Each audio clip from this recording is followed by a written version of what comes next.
Is a winner on the road, and he visits with Lisa Salters. Well, Kirk, I was going to ask you how it feels to not be in a one-score game, but it ends up that it was a one-score game after all, right? Yeah, that was last play there. I got a touchdown, but you know, great job by our defense, just continuing to make sure that their drive stalled and get us the ball back. Obviously, a lot we'd like to do better.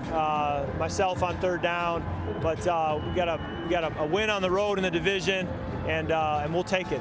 Yeah, you're at 500 now. You had to have this game, and you got it. Yeah. But how did you like the way what did you think about how you guys played as an offense? Yeah, you know, there were a lot of penalty yards, so, you know, we'll take the penalties that were against the Bears, but at the same time, you know, you don't put up the offense the same way. And, you know, the turnover was a little frustrating at the end of the half. We just, you know, didn't realize he got tangled up, and, you know, a lot of frustrating plays, but when you can win and have that happen, you know, you'll take it and move on, and we got a tough one next week. Yeah, Rams and Packers are next. What has to improve going down the stretch of this season? Yeah, you know, we gotta see who we can get healthy, and you know, we got to get some of the younger guys, you know, caught up to speed, and they'll be able to detail, you know, their work from today's game, and we'll put a plan together. But, you know, we understand we got to get right back to work because they don't get any easier from here. And despite the fact that it may not have been pretty, the bottom line is you're at 500. You're still right in the mix for that last wild card spot. How do you like your chances? Yeah, you know, we got 3 left. You know, they got 7 spots now in the playoffs, so there's a lot there for us to be excited about. You know, we got 2 home games out of the 3, so you know, we got to get to work, stay the course. But the way our defense played tonight, we're going to have a shot in a lot of games. Thank you, Kirk. Colonel, congratulations and happy holidays to you. Merry Christmas. Thanks, Lisa. Good to see you. Kirk. All right, let's do your research on this NFC North battle. Kirk Cousins lost his first 9 career starts on Monday Night Football. If you like wins and losses as a quarterback stat, I don't. None of those came against the Bears. His last 2 Monday Night starts both have come against Chicago. He's been on the winning side of both of those. On the losing side, the mistakes added up quickly for the Bears. 3 lost fumbles, 4 different personal fouls, 3 turnovers on downs. They got inside the red zone a bunch and weren't able to get touchdowns till the very end. First team all season with 3 lost fumbles and at least 3 personal foul penalties in the same game. Thanks to 3 sacks from DJ Wadham, Vikings have recorded multiple sacks in every game this season, becoming the first team since the 1974 Raiders to have multiple sacks in their first 14 game. Those Raiders ultimately reached the AFC Championship game. Louis Riddick, Brian Griese join us as they do after every Monday night. And Louis, it's interesting. Minnesota gets to 500. The hill to climb, as you guys documented on the broadcast, is still steep.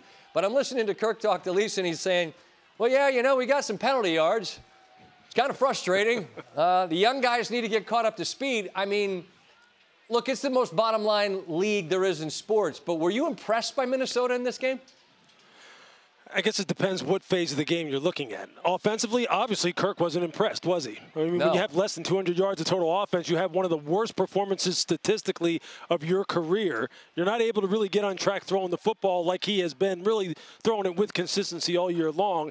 He's going to be frustrated. Now, I bet if you went and you interviewed Sheldon Richardson or you interviewed Anthony Barr or Michael Kendricks, well, maybe not Michael Kendricks since he got ejected out of the game. But if you look at that side of the ball and you say, hey, we'll hold this team for 2 for 12 in the third down. We'll basically shut them out in the red zone until the end of the game. We'll force 3 turnovers.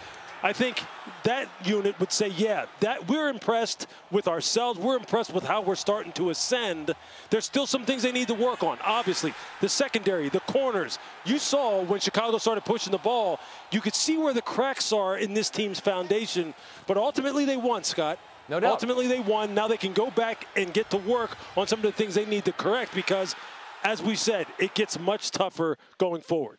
Yeah, it is a steep hill to climb. And if the defense is going to hold up its end of the bargain, you have to believe, Brian Griese, that Kirk's going to play like he's played much of this year. If you were to critique tonight, he mentioned third downs. I just thought with the 4 defensive backs for Chicago being out, I thought we might see him attack more, particularly with Jefferson out there, even though Thielen wasn't available. What did you make of Cousins?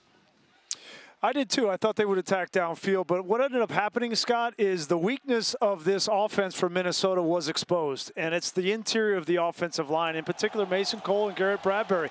They were no match for Akeem Hicks in this football game. They weren't a match for Angelo Blackson, quite honestly, and I know everybody wants, you know, the pocket to be clean and the quarterback to throw the ball down the field. It was not that tonight for Kirk Cousins. I'm not going to overreact to the way Kirk played tonight. Right. I think what happened is they got up early, and Mike Zimmer said, I know how we're going to win this game. Much like, oh, by the way, a Bill Belichick looks at the game.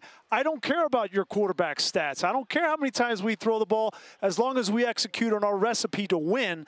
And that's what they did tonight. Mike Zimmer took the air out of the ball a little bit, ran the football, protected his defense, and that's how they got the win. I'm not overreacting to the way that Kirk Cousins played tonight. Hey, look, the best they could end this night is 7-7, and they do. Speaking of which, how about Miami and New Orleans? About a month and a half ago, that game didn't look like much. That's going to be a nice after-Christmas gift for us. I look forward to talking to you guys after it and in between. I hope you enjoy Christmas with your families. I appreciate you both and look forward to next week.